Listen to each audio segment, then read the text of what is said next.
This show is produced by the Harwood Podcast Network.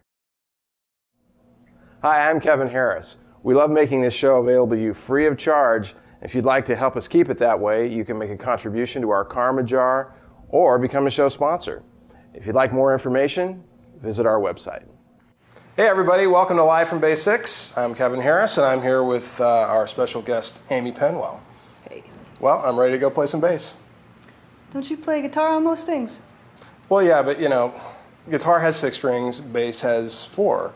So, you know, what's the big deal? So I'll just, you know, cut a couple of them off, you know, and Wow. We're good, you know.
So Amie, welcome to Live from Bay 6. Thank you, Kevin.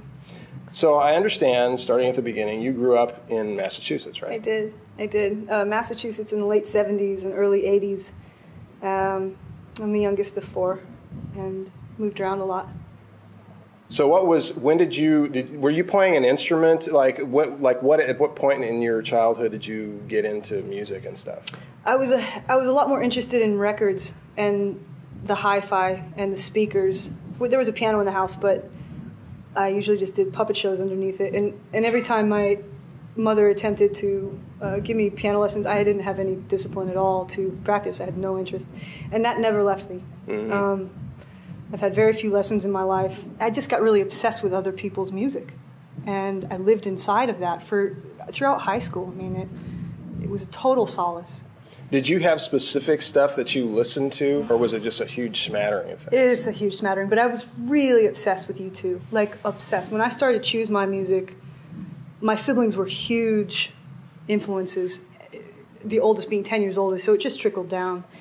And again, you had like hardcore, you had the Police, you had Rush, you had Queen, you know, but U2, as soon as I heard U2, I zeroed in on that, and Prince. Those two, throughout my childhood, like from 9 to 20. That's a pretty interesting mix. I loved them. I loved them. So were you pretty much self-taught then? Mm-hmm. Yeah. Mm-hmm. I've had moments of great teachers coming in and teaching me 2 or 3 things that lasted me 2 years. And you've kind of worked and built on those from there on. I'm kind of a hack in terms of a player. I mean, I can't read music, and it's, you know, my ear is very, very good. And so I've relied on that, and that it can handicap me at times, but it's allowed me to actually keep going with this, because what I hear, I can make happen. And if I really can't, then I'll go for some help. So tell me about when you started the writing process. There was a lot of false starts and stops. I had the luxury of getting into Walnut Hill School for the Arts, which was outside of Boston, my junior and senior year, Performing Arts High School. And I think I started attempting verses there. I didn't have any idea until my mid to late 20s really how to structure a song. Mm-hmm. Again, because I didn't ask. I just did it the hard way. I remember sitting in Walnut Hill, they had these practice spaces, and I was just allowed to be in there freely without anyone bothering me until like 12 o'clock at night, and just start to learn a little bit on my own.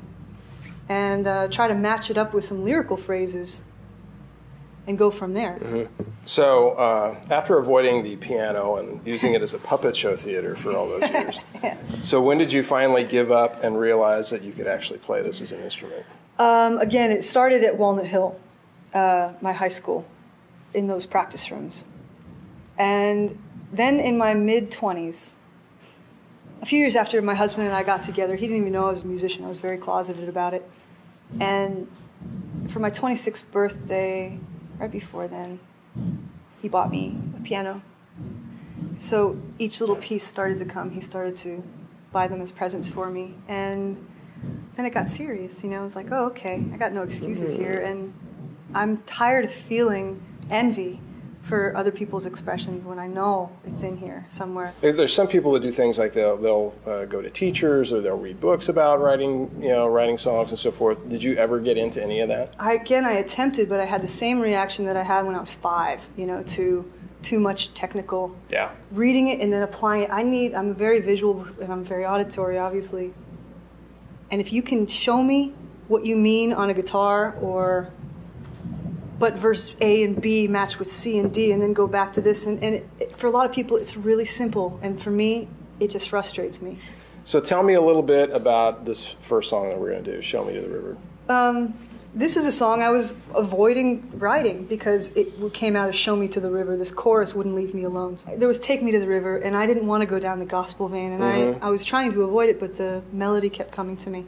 And when I put my fingers on the piano and matched it with the lyrical melody that I was hearing, it just merged, and I was like, okay. It starts off my first full-length record, which was largely about a journey that I went on with a man with Alzheimer's, and I was his caregiver for his last 6 months of his life, and his name was J.B. Blanc. And, just the mental confusion of knowing that your mind is deteriorating and your life is behind you, and you have absolutely no control. You're absolutely, totally powerless over it. And walking through that with someone.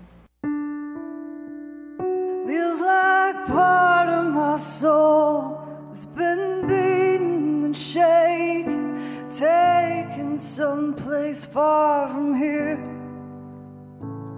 Then the part left behind keeps trying to fake it, leaving me here with my mind. All of my best has brought me to this. I can't think my way out this time. Show me to the river, somewhere to wash away this feeling, these days, this disbelieving. Is this better or for worse? Is it blessing or curse? It ain't on my timing. Please take my hand. I know I'm changing, and I don't quite believe I won't die from the feel.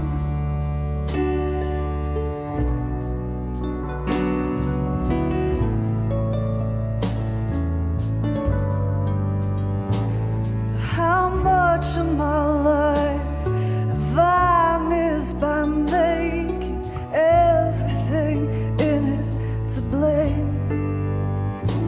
A sequence of disaster that came faster and faster, faithfully saying my name.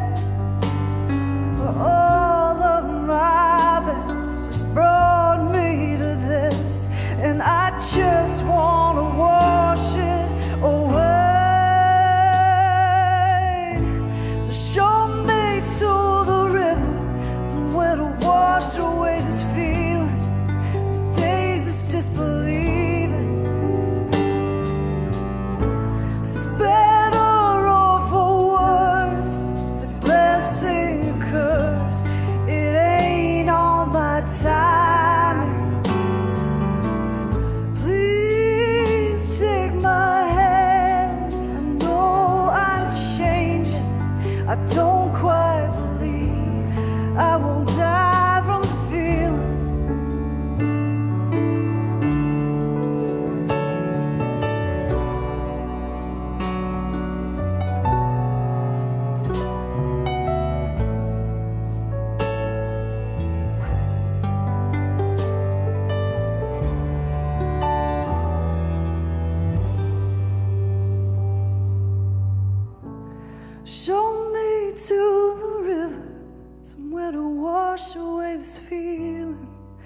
days is disbelieving. It's better or for worse. It's a blessing, a curse. It ain't all my timing. Please take my hand. I know I'm changing, and I don't quite believe I won't die from the feeling.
So tell me a little bit about what your daily life is like today. Well, I've carved out an interesting niche. I have a lot of free time on purpose.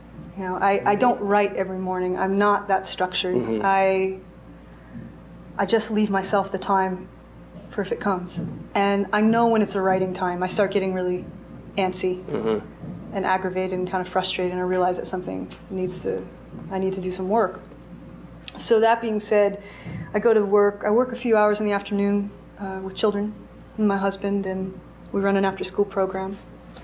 And so I feel very fortunate to be able just to, work 4 hours a day and have the rest to record at night, so I can sleep in the morning and have, some semblance of sanity. Well, that's brilliantly structured, because it's for an artist to be able to give yourself that time. So when you do have all this wonderful free time and you do start to feel this antsy thing, what is your process when you go to sit down to write a tune? Well, I start cleaning my house, and I'll have notepads in a couple different rooms. And if I start to hear words or phrases, I'll write them down. And then if I feel some cohesion and a song really starting to form, I'll lay them all out on the piano, like I have enough room. And I almost read in between what the lines are. I don't always use what I've written down, but if I stare at them and I kind of look at them, something comes into focus. It's almost like a secret code. That's just the way it happens for me. When I travel, that opens things up. It's whenever I'm out of my own way mentally, something comes through.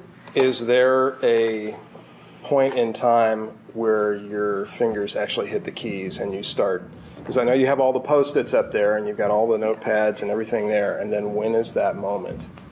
A lot of the time I'll close my eyes and I'll just start laying my hands on the piano. This is a very important position for me. This doesn't work for me very well, but this does. Percussion works really well for me. It's flat, I can see it. And something starts to happen. My ears will guide me. They'll tell me what's going on, and I can close my eyes just the way I do when I perform and just kind of tune into what the music wants. It's really outside of me in some way, and something marries, and you know when it clicks in. You know it. And sometimes I'll sit on a bridge or a verse for a year, and it's waiting for another piece, and it just isn't there yet. Yeah. Some people can work at it. That's not been my experience. Yeah. You're not a big pusher when it comes to, I got to make this. Yeah. If it's working with someone else and you have a deadline or something and you have to come up with something, yeah, you can totally do that. You can totally do that. But not your preference. Not so far. Yeah. Although, you know what, I will say deadlines in the studio are really helpful for me. So this next tune that we're going to do, What Would Love Do? Tell me about this one, because I'm a bit mystified on this one.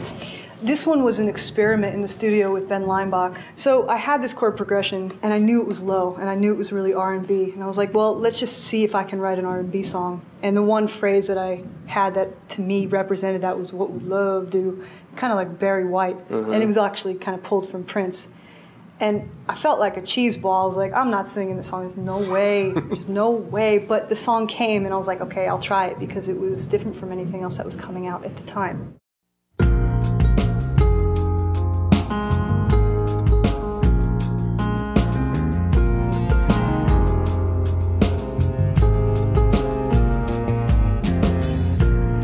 This has to do with us. I can't shake the feeling.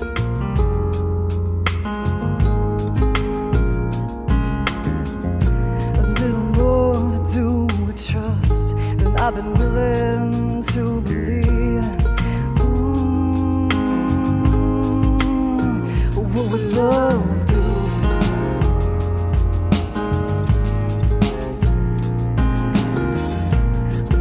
Has to do with lust, for more of his feeling.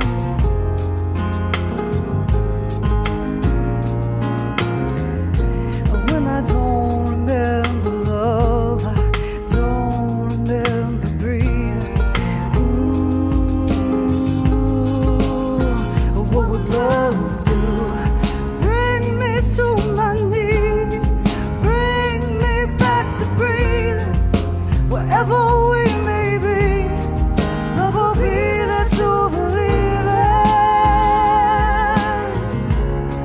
Love will be there to believe in.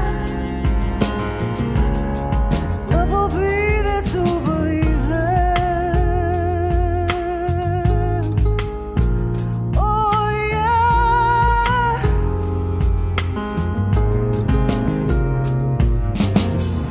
Somehow you keep my heart open.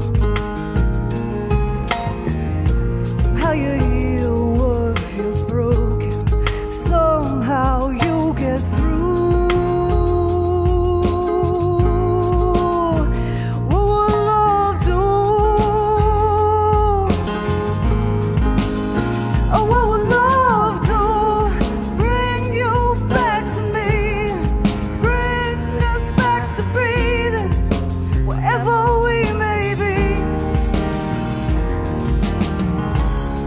bring us to our knees, bring us back to feeling. Wherever we may be, love will be there to believe in. Love will be there to believe in. Oh, love will release us and show us through. Love will show me how to love you. A love ain't leaving, it never would. We'll be there to believe in. Love will be there to, love will be there to believe in. Love will be there to believe in.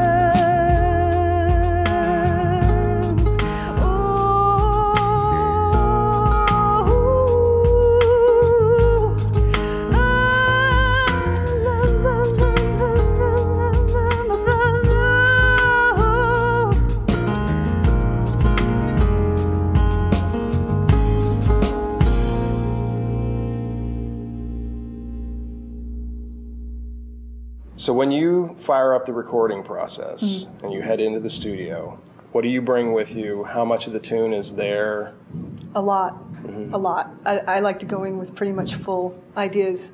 The vibe of the song may not be there yet. It's certainly the production of the song isn't there yet, so I'll go in with the bare bones piano. Right. And I'll play it, and we'll suss it out, you know. My first EP, I went in to work with Ben Leinbach, and I didn't know what I was doing. And it wasn't fully formed, and so a lot formed within the little vocal box and my lyrics, and we started bouncing ideas off each other. So you were still, in effect, writing a little bit? Oh, definitely. Oh, definitely. Okay. Mercy's verse lyrics and What Would Love Do got written kind of on the spot. So all the ideas were there, and then boom. You know, it kind of comes, it has a way of coming together, and it can be in 20 minutes. Now, I may have labored over that for, as I said, 6 months. Right.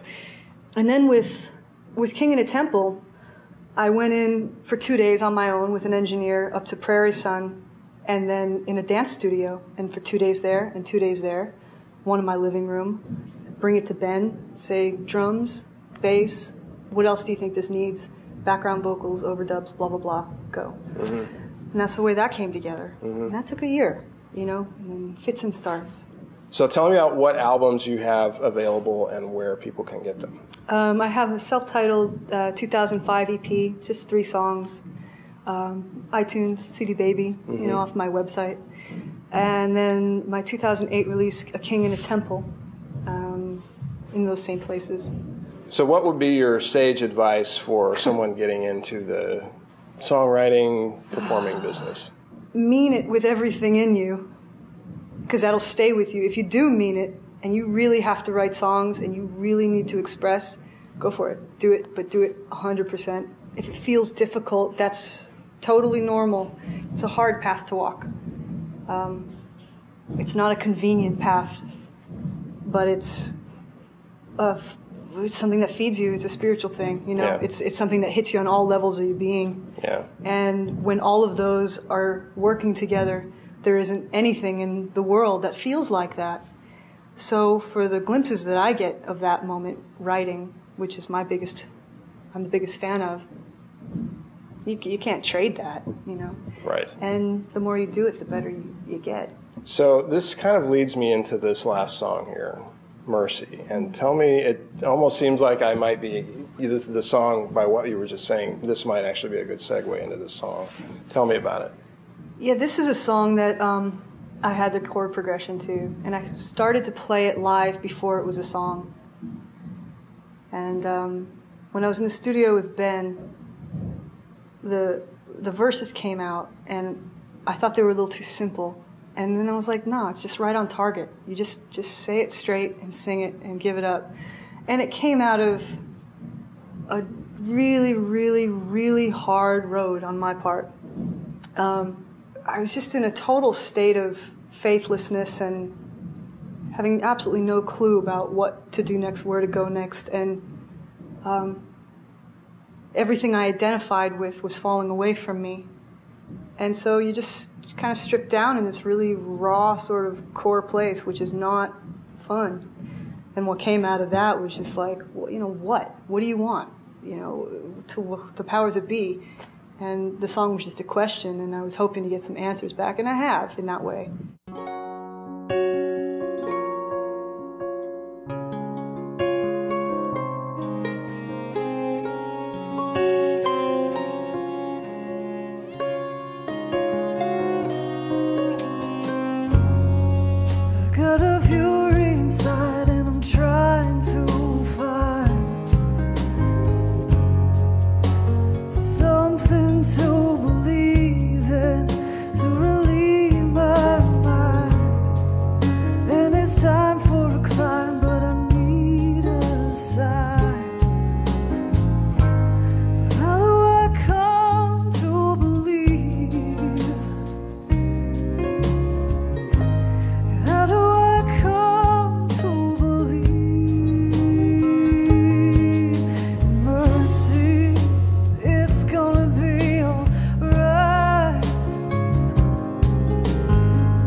How do I come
Well, that's our show for today. We'd like to thank our special guest, Amie Penwell. If you'd like more information about Amie and where to get a hold of her great music, go to our website and visit the Live from Basics show page. And we're out of here. See you next time.